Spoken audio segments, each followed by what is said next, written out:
Oh, here's the Canadian national champion.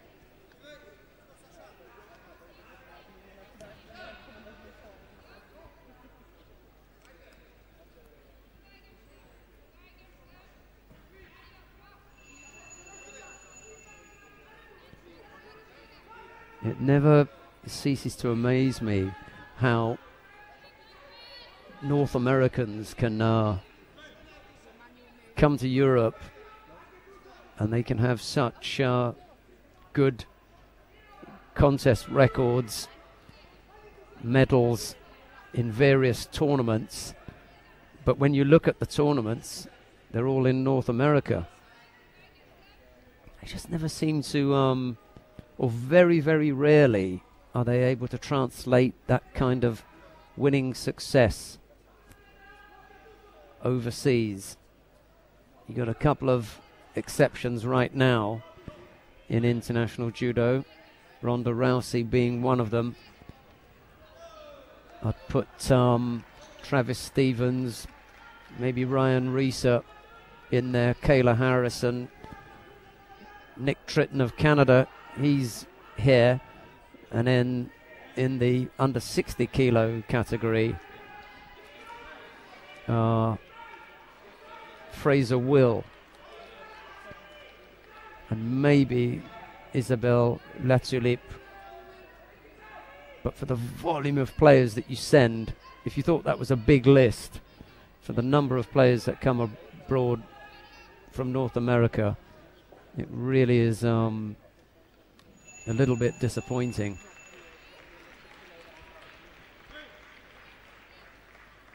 They struggle outside of North America.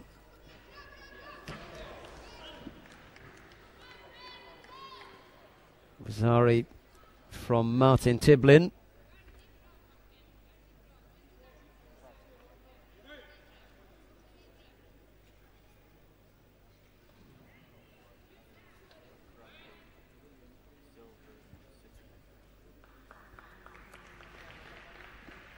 Tiblin leads by Wazzari. He's no youngster, the Norwegian, he's 29.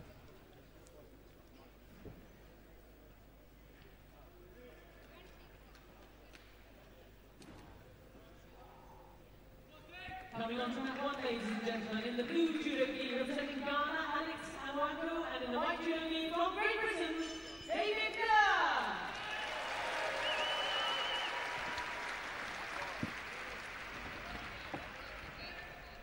And on mat 3, in the blue judo gi representing Great Britain, Stephanie Inglis. In the white judo gi representing Belgium, We just little bit of a delay on mat 1 because the overhead lighting has just gone off for some reason. Is it back on? No? Not yet, no. So they're going to have to work away on getting that lit up. They're on. Beautiful technique there on the mat that we're not showing Yeah, at the moment.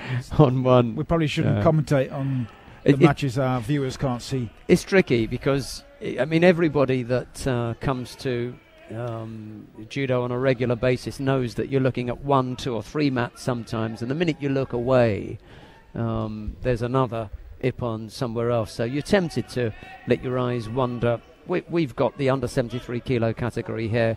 Tiblin leads by Wazzari. And I was saying, Denzine, that when the North Americans, Canadians and the US players come abroad, they come with these records, and you look at them having won this tournament, that one, that one, that one, that one. And when you look at the sort of 10, 11, 12, 13 places that they've fought and won, they're all in North America. You know, US Open or some, Rendezvous Canada or whatever. When they come here, they really struggle to pick up medals. I mentioned some exceptions. We've had the 2 Canadian boys recently, Nick Tritton and Fraser Will. And then recently we had Ryan Reeser, Travis Stevens. That's it for the US. Mm-hmm. But the girls, okay, Ronda Rousey, Kayla Harrison. There's a few that are buzzing around, but for the volume of players that they send, the number of players that are able to cut it in international judo is really small, and it's not as though they're not experienced. We were looking at the Canadian national champion Chris Sibbald. We were looking at his record a minute ago, and at first sight looked nice. It looked as though he had a few wins and he'd done some things, but when you look at it, he hasn't done anything outside North America. He's got a nice list of stuff there. But yeah, how old is he? I'm just going to have a look. The other boy from Norway had an equally impressive record, but it was all in Norway. Not quite sure. I think the thing to bear in mind, Sheldon, is that we're at the beginning of the new Olympic cycle, and a lot of countries now are rebuilding, bringing through some new young players who probably are inexperienced, haven't had the opportunity because they were second or third ranked in their country, and obviously in the last cycle the number ones would have had all the trips to get the experience and to get them prepared for the Beijing Olympics. So we are going to see some of these new and inexperienced players come onto the scene that don't have any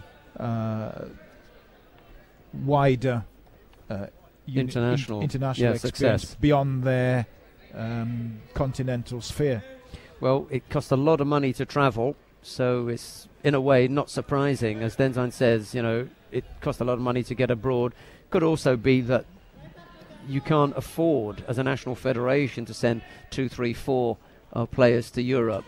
Well, especially now in this credit crunch, which has affected everybody. No country has been unaffected by what's happened in the last year, and that's one of the reasons I'm so grateful that so many countries have gone to the expense of attending this event. 27 countries here.